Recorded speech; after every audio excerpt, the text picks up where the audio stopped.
আজ থেকে প্রায় ২.৫ বছর আগে অপারেশন করে শরীর থেকে বাদ দেওয়া হয় গল ব্লাডার। তবে শরীর থেকে বাদ পড়া সেই গল ব্লাডারের এবার দেখা মিলল ক্লিনিক্যাল রিপোর্টের পাতায়। কথাটা শুনে নিশ্চয়ই অবাক হলেন। হ্যাঁ, এমনই এক ঘটনা ঘটল কাকসার পানাগড় রেল কলোনি জলট্যাঙ্কি পাড়া এলাকার বাসিন্দা দেবপ্রিয়া সিনহার সাথে। আজ থেকে প্রায় ২.৫ বছর আগে দুর্গাপুরের বিধাননগরের এক সুপার স্পেশালিটি হাসপাতালে দেবপ্রিয়া সিনহার গল ব্লাডার স্টোনের অপারেশন করা হয়। সেই সময় শরীর থেকে বাদ দেওয়া হয় তার গল ব্লাডার। কিন্তু ইদানিং সপ্তাহখানেক ধরে ফের ওই মহিলার পেটে ব্যথার উপসর্গ দেখা দেওয়ায় চিকিৎসকের পরামর্শ মতো স্পন্দন নামে পানাগড় লায়ন্স ক্লাবের কাছে বেসরকারি এক ক্লিনিক্যাল সেন্টারে দিন কয়েক আগেই আল্ট্রাসোনোগ্রাফি করতে যান দেবপ্রিয়া সিনহা। আর সেই রিপোর্ট হাতে পেতেই চক্ষু চরক গাছ পানাগড়ের ওই মহিলার। ২.৫ বছর আগে শরীর থেকে বাদ পড়া গল ব্লাডারের অস্তিত্ব জল করছে ক্লিনিক্যাল রিপোর্টের পাতায়। এটাও কি সম্ভব? সন্দেহ হওয়ায় দেবপ্রিয়া সিনহার স্বামী সুব্রত সিনহা রিপোর্ট নিয়ে চলে যান পানাগড়ের স্পন্দন নামে ওই ক্লিনিক্যাল সেন্টারে। পাল্টা চ্যালেঞ্জ করেন ক্লিনিক্যাল কর্তৃপক্ষকে। এরপরেই পিছু হটতে থাকে ক্লিনিক কর্তৃপক্ষ। কিন্তু ততক্ষণে ক্লিনিক কর্তৃপক্ষের বিরুদ্ধে পানাগড় ব্লক স্বাস্থ্য আধিকারিক এবং কাকসার বিডিওকে লিখিত অভিযোগ করেছেন দেবপ্রিয়া সিনহার স্বামী সুব্রত সিনহা। অবস্থার বেগতিক বুঝে শেষে ক্লিনিক্যাল রিপোর্টে প্রিন্টিং মিস্টেকের কথা স্বীকার করে নেন কর্তৃপক্ষ। তবে এখন প্রশ্ন উঠছে, কিভাবে ক্লিনিক্যাল রিপোর্টে এত বড় ভুল, আর সেখানে চিকিৎসকের স্বাক্ষরই বা হলো কিভাবে? সবথেকে বড় প্রশ্ন, একটা পরীক্ষার রিপোর্ট মানুষের জীবন মরণের প্রশ্ন। তারপরেও কিভাবে এত বড় ভুল করে বসলো পানাগড়ের ওই ক্লিনিক কর্তৃপক্ষ, সেটাই এখন আশ্চর্যের বিষয়। ব্যুরো রিপোর্ট, সোজা কথা নিউজ। 2023-তে 5th এপ্রিল অপারেশন হয়েছে মিশন হসপিটালে। তারপরে আমি 2 বছর ভালোই ছিলাম। লাস্ট 1 মান্থ ধরে আমার একটু প্রবলেম হচ্ছে, ডাইজেশনে প্লাস গ্যাস্ট্রিকের প্রবলেম হচ্ছিল। তো আমি ডক্টর দেখিয়েছিলাম। তো ডক্টর সাজেস্ট করলেন ইউএসজি, হোল অ্যাবডোমেন। তো আমি স্পন্দনে করাতে গেছিলাম। যখন করাতে গেছি তখনই আমি ডক্টর যখন জিজ্ঞেস করলেন, যিনি ইউএসজি করছিলেন উনি জিজ্ঞেস করলেন কি প্রবলেম হচ্ছে। আমি বললাম ডক্টর আমার 2 ইয়ার্স আগে গল ব্লাডার রিমুভ হয়েছে, আর রিসেন্টলি আমার একটু ডাইজেশনের প্রবলেম হচ্ছে, একটু পেটে ব্যথা করে। তো আমি ডিটেলসেই ওনাকে বলি যে আমার গল ব্লাডার নেই।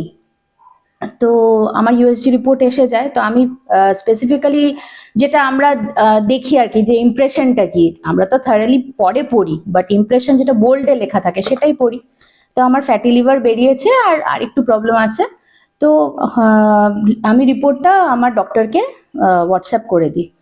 তো যখন আমি হোয়াটসঅ্যাপ করছি তখন আমার চোখে পড়লো যে গল ব্লাডার কি আমার নর্মাল ইন সাইজ, আর ওটাকে নোটিস করা গেছে নাকি ইউএসজিতে। মানে আমি তো এত বড় শক পেয়েছি যে 2 ইয়ার্স আগে তাহলে আমার কিসের অপারেশন হলো, তাহলে কি হ্যাঁ। তো আমি ভাবছি যে 2 ইয়ার্স আগে তাহলে আমার কোন অর্গানটা রিমুভ হলো, যেখানে গল ব্লাডার নেই। উনি দেখেছেন ইউএসজি করার সময়, উনি পেটে যার হয়েছে অপারেশন মাইক্রো সার্জারি তারা জানবেন যে 4টে টোটাল ফুটো থাকে পেটের মধ্যে। তো কোয়াইট ভিজিবল, মানে বেশ বড়ই। তো উনি কি সেটা নোটিস করেননি, নাকি উনি এতটাই অ্যাবসেন্ট মাইন্ডেড ছিলেন যে আমার গল ব্লাডারটা হয়তো উনি স্ক্রিনে দেখেনি আর সেটা লিখতেও ভুলে গেছেন বা হোয়াট এভার। যাই হোক, আমার এটাই খারাপ লাগছে ভেবে যে এরকম রিপোর্ট যদি অন্যরাও পেয়ে থাকে তারা কেন কিছু বলেননি, বা হয়তো আমি দেখেছি বলে আমি সেটা রিয়েলাইজ করলাম যে রিপোর্টটা ভুল আছে। বড় বিপদ হয়ে যেত। আর আমার একটা ছোট বেবি আছে, তো আমি ভাবছি যে আমার যদি কিছু হয়ে যেত তাহলে ওর কি হতো, এটা ভেবেই আমি মাসের ওপর একটু আমার ওয়াইফের পেটের একটু হজমের প্রবলেম হচ্ছিল, ডাইজেশন প্রবলেমের জন্য আমরা ডাক্তারকে কনসাল্ট করি। ডক্টর আমাদেরকে ইউএসজি সাজেস্ট করেছিলেন আমার ওয়াইফের জন্য। আমরা স্পন্দনে গেছিলাম ইউএসজি করাতে গত 5 তারিখে, 5 জুন 2025-এ। সেদিন যখন রিপোর্টটা পাই, রিপোর্টে আমরা দেখি যে লেখা রয়েছে gall bladder is seen in normal shape, size and position. Whereas 2 বছর আগে 2023-এর এপ্রিল মাসে মিশন হসপিটাল থেকে আমার ওয়াইফের গল ব্লাডার স্টোন অপারেশন হয়েছিল আর গল ব্লাডার ডিসেন্টেড করা হয়েছিল। আমি যখন ওখানে আবার ফোন করি দ্বিতীয়বার, ওরা ক্যাজুয়ালি আমায় বলে দেয় ওটা একটা প্রিন্টিং মিস্টেক আছে, আপনি রিপোর্টটা নিয়ে এসে চেঞ্জ করে নিয়ে যাবেন। এটা কোথায়? স্পন্দন হচ্ছে পানাগড় বাজারে, লায়ন্স ক্লাবের পাশে। একটা প্রিন্টিং মিস্টেক হয়েছে। আমরা পেশেন্টকে বহুদিন পরিষেবা দিই, 30 বছর ধরে আমাদের প্রতিষ্ঠান পরিষেবাটা আমরা বহুভাবে পেশেন্টকে বহুভাবে দিই। একটা প্রিন্টিং মিস্টেক হয়েছে, কপি পেস্টে হয়তো প্রিন্টিং মিস্টেক হয়ে গেছে। প্রিন্টিং মিস্টেক কি করে ডাক্তারবাবু সাইন করে দিলেন? উনিও তো খেয়াল করেননি অতটা। হ্যাঁ এটা উচিত। হ্যাঁ, ব্যাপারটা উনিও তো খেয়াল করেননি, তার মধ্যে ব্যাপারটা হয়ে গেছে ব্যাপারটা হয়ে গেছে যখন ভুল জানেন না। যাক, কিছু মনে করবেন না আপনারা। না, এখন প্রশ্ন হলো- আমরা পরবর্তী সময়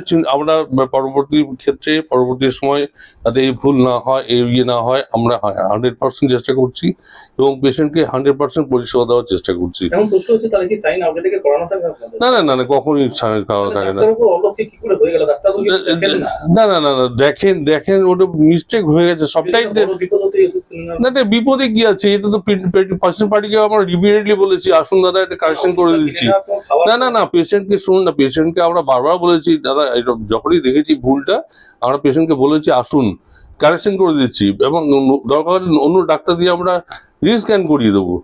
উনি আসেননি, কেন কি ব্যাপার বুঝতে পারলাম না।